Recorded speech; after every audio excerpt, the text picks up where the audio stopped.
आज रजनी की शादी हो रही है, जिसकी खुशी उसके चेहरे पर साफ दिखाई दे रही है। और वो हो भी क्यों ना, आखिर रजनी जिसको चाहती है उसी से उसकी शादी हो रही है। लेकिन शादी के बाद वो चाहती है कि उसे सिर्फ बेटा ही हो, क्योंकि उसे बेटियां बिल्कुल पसंद नहीं हैं। आखिर इसके पीछे क्या है वजह, आइए रजनी के अतीत में जाकर जानते हैं। रजनी बचपन से ही अपने गांव में पली बड़ी, हमेशा से ही उसे गांव की जिंदगी देखी है। उसके माँ बाप भी गांव में ही रहते थे। रजनी को हमेशा लड़की होने का ताना मिलता था। उसके माता पिता हो या फिर उसके कुछ रिश्तेदार, सभी लड़कों को ज़्यादा महत्व देते थे। इसलिए रजनी को भी लगने लगा था कि लड़के जीवन में ज़्यादा महत्व रखते हैं। रजनी आगे पढ़ना चाहती थी, लेकिन उसके माता पिता उसकी पढ़ाई बंद करवा दी और उससे कहा, तुम्हारे भाइयों की पढ़ाई ज़्यादा ज़रूरी है, वो हमारा साथ आखिर तक देंगे, तुम तो पराया धन हो। अब तो रजनी को भी लगने लगा था कि लड़के लड़कियों से ज़्यादा इम्पोर्टेंट होते हैं। एक दिन तो हद हो जाती है, जब रजनी अपने छोटे भाई राजू को लेकर खेत से वापस आ रही थी। सामने वाली सड़क पर जैसे ही रजनी राजू को लेकर आगे बढ़ती है, तो एक बाइक वाला सामने से आकर राजू को टक्कर मार देता है। रजनी तो बच जाती है, लेकिन राजू के पैरों में फ्रैक्चर हो जाता है।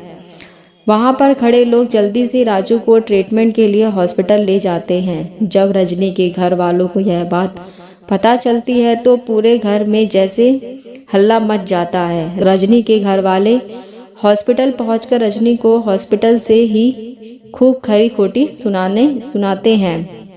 रजनी की माँ रजनी से कहती है, सत्यानाश हो तेरा, तू राजू का ख्याल नहीं रख पाई। अगर मेरे राजू को कुछ भी हो गया तो मैं तुझे जिंदा नहीं छोड़ती। काश मेरे बेटे की जगह तेरा पैर टूट जाता, तो तू क्यों जिंदा है, तू क्यों नहीं मर गई।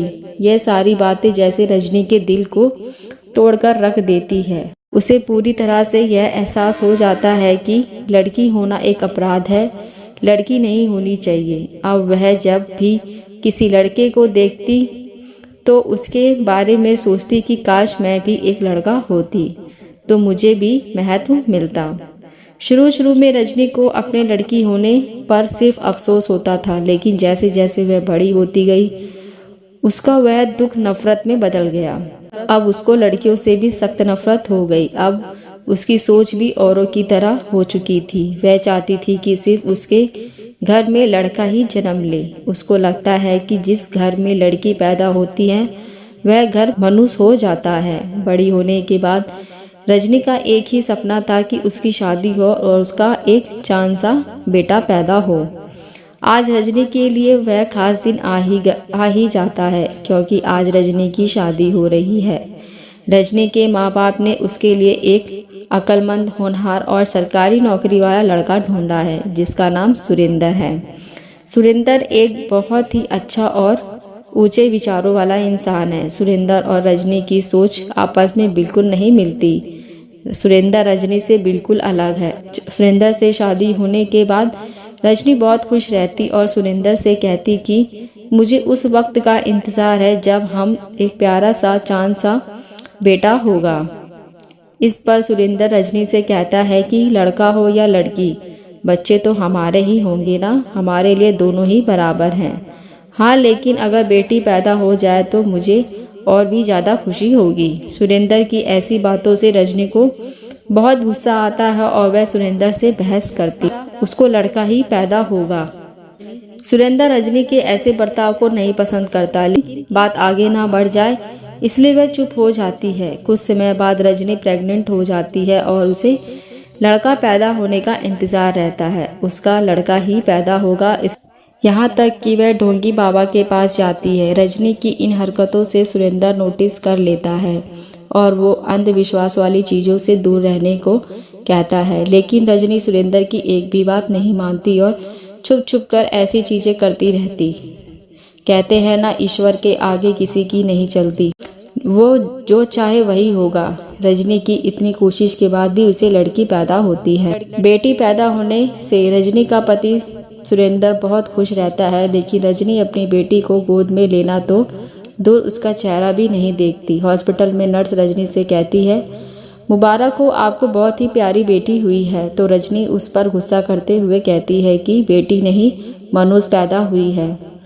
नर्स रजनी की ऐसे बर्ताव से डर जाती है और रूम से बाहर चली जाती है। थोड़ी देर बाद सुरेंद्र रजनी के रूम में आता है और खुशी से अपनी बेटी को गोद में लेकर रजनी के करीब जाता है और रजनी को धन्यवाद करता है कि इतनी प्यारी बेटी पैदा की। रजनी गुस्से में मुंह मोड़ लेती है और सुरेंद्र से कहती है, रखो तुम अपनी बेटी अपने पास, मुझे तो बेटा चाहिए था, बेटी नहीं।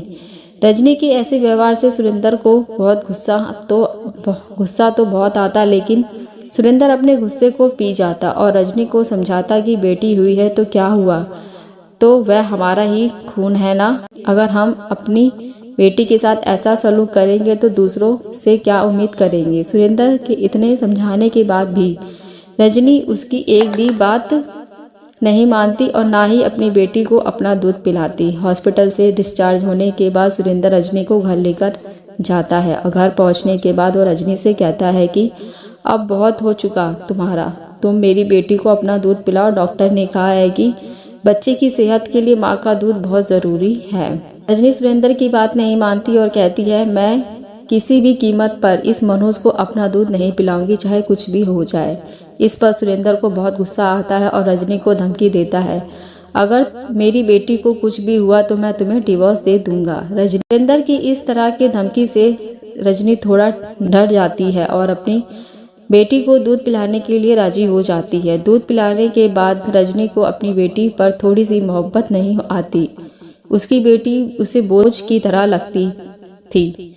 4 दिन गुजर जाते हैं लेकिन रजनी को भी अभी भी अपनी बेटी से प्यार नहीं आया।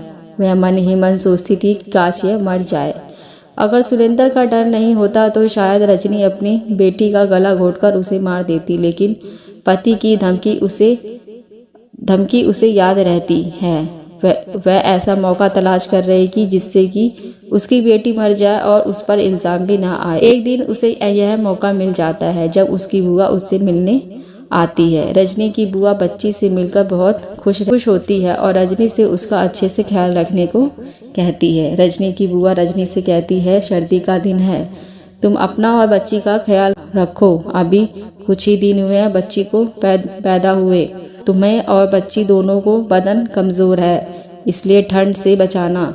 अगर तुम ठंड से बचोगी तो बच्ची के लिए अच्छा होगा। अगर तुम्हें ठंड लगेगी तो बच्ची को भी लगेगी, क्योंकि वह तुम्हारा दूध पीती है। रजनी पहले तो बुआ की बात सुनकर मन ही मन गुस्सा करती है, लेकिन फिर बाद में कुछ सोचकर थोड़ा मुस्कुराती है। रजनी को मौका मिल जाता है अपनी बेटी को नुकसान पहुंचाने का। मन ही मन सोचती है कि क्यों ना मैं ठंड से बचने के बजाय ठंड के करीब जाऊं, ताकि मुझे सर्दी हो जाए और जब वह बच्ची को दूध पिलाऊं तो उसे ही नुकसान पहुंचे और वो मर जाए। रजनी अपना पूरा मन बना लेती है ऐसा करने का और सुबह होते ही 5 बजे सर्दी में वह ठंडे ठंडे पानी से नहा लेती है। उसके बाद बाहर खेतों में वह ठंडी ठंडी हवा में काफ़ी देर तक टहलती है। फिर वह घर आती है, बच्ची को दूध पिलाती है और अमरूद खाने के बाद शाम को वह फिर ठंडी हवा खाने के लिए टहलने निकल जाती है।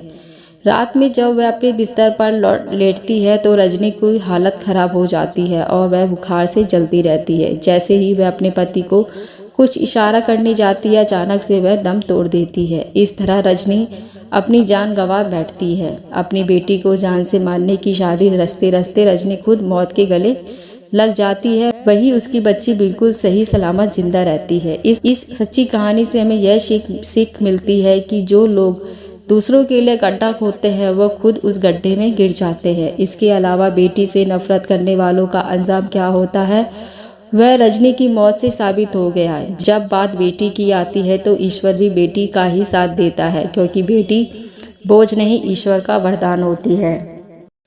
मैं आशा करती हूँ ये कहानी आपको अच्छी लगी होगी। अगर अच्छी लगी हो तो मेरे चैनल को सब्सक्राइब, लाइक, शेयर ज़रूर करना।